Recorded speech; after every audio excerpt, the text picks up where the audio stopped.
वो परमेश्वर जब हमें देखता है तो कहता है ये मेरे बेटे और बेटियां हैं। लेकिन जब हम एक दूसरे को देखते हैं तो हम सांप्रदायिक हो जाते हैं। हम रंग और शब्द और शास्त्रों की लड़ाई लड़ते हैं, ये तेरा है, ये मेरा है। मेरे प्रियो, चाहे हम किसी धर्म, जाति, भाषा, कुल, क्षेत्र के क्यों ना हो, याद रखिएगा एक दिन हम सब परमेश्वर के सामने खड़े किए जाएंगे और वो परमेश्वर हमारे शब्द और हमारी सोच और हमारे कामों का न्याय करेगा। वो परमेश्वर हमारी सोच, हमारे शब्द और हमारे कामों का न्याय करेगा। और कोई भी मनुष्य परमेश्वर के सामने धर्मी नहीं रह सकता। बाइबल कहती है हम सब ने अपना मार्ग ले लिया, हम सब भटक गए हैं, हम सब ने अपना अपना मार्ग ले लिया। लेकिन याद रखिए, जो मार्ग परमेश्वर तक पहुंचता है उस मार्ग को स्वयं परमेश्वर ने बनाया है। कुछ लोग कहते हैं सब मार्ग एक है भैया, आप ये वाला पकड़िए, मैं वो वाला पकड़ता हूं, वही मिलेंगे। प्रभु का वचन ये नहीं बताता, दर्शन शास्त्र ये नहीं बताता। लिखा है एकम ब्रह्म द्वितीय नास्ति, एकम सत्य द्वितीय नास्ति, ब्रह्म बिंदु उपनिषद। परमेश्वर एक है,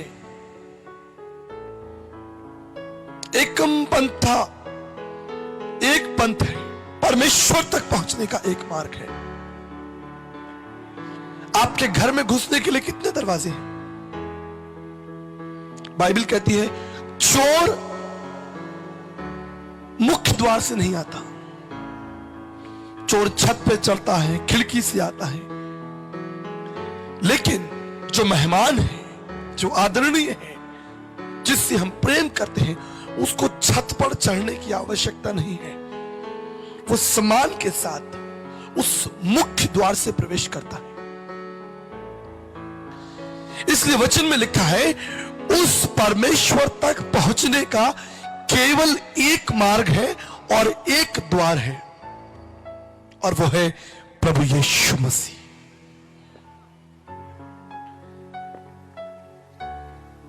लोग कहते हैं सब एक है।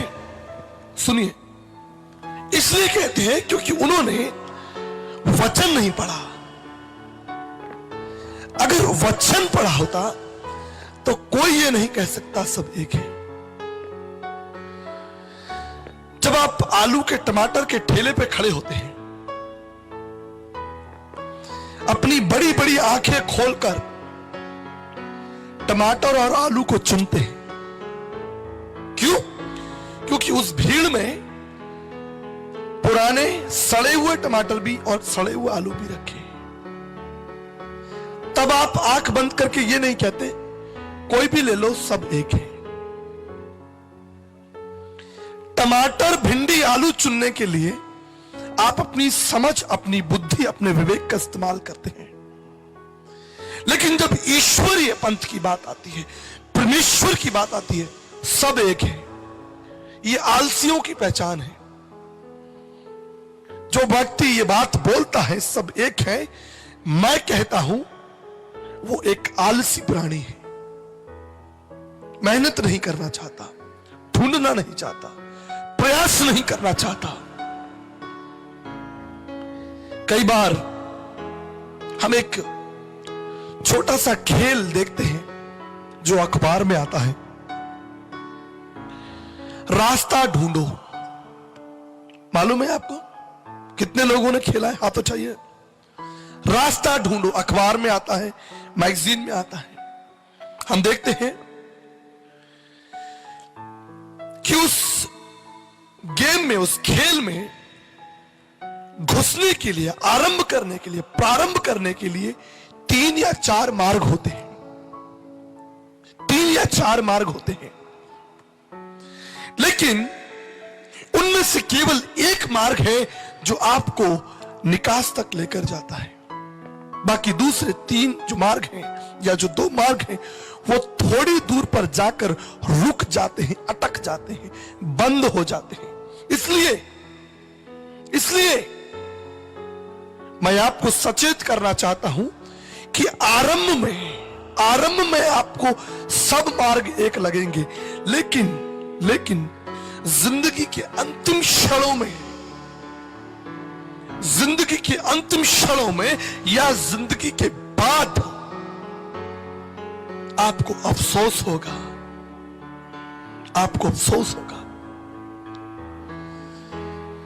जब एक एरोनॉटिक इंजीनियर या एक वैज्ञानिक चांद पर जाता है, उसे चांद पर पहुंचना है, तो पृथ्वी में बहुत सारे ऑर्बिट्स होते हैं। उन ऑर्बिट्स के मार्ग को उसे पकड़ना होता है चांद पर पहुंचने के लिए।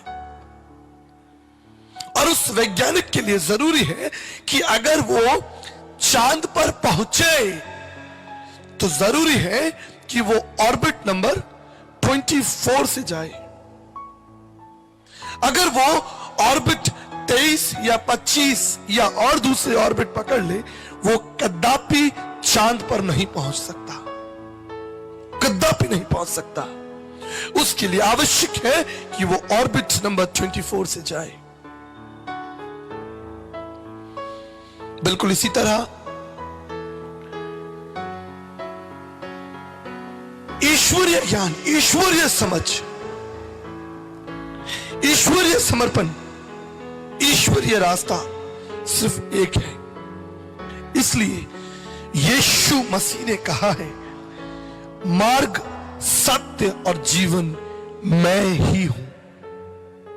यीशु ने यह नहीं कहा मार्ग, सत्य और जीवन मैं भी हूं।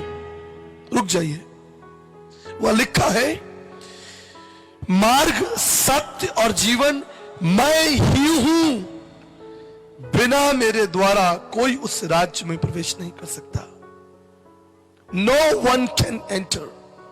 He is the gate. वो मुख्य द्वार है। किसी ने कहा, अरे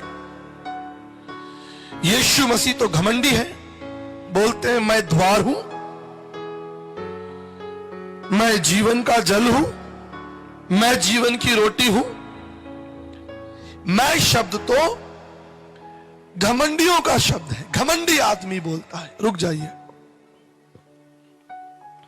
अगर मैं आपसे कहूं कि मैं एक इंजीनियर हूं और मैंने आगरा यूनिवर्सिटी को 2005 में टॉप किया है, तो क्या मैं घमंडी हूं?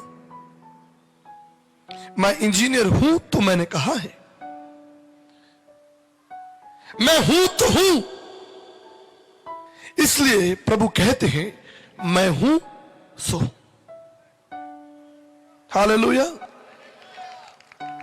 ये तो अज्ञानी की बात है, अज्ञानी आदमी नहीं समझता।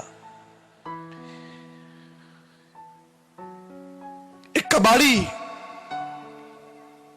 सड़क पर जाए और उसे कांच का टुकड़ा मिल जाए, वो तो सोचेगा कांच है। लेकिन कहावत है कि जौहरी ही केवल हीरे को परख सकता है। समझ, the knowledge, the right understanding is important.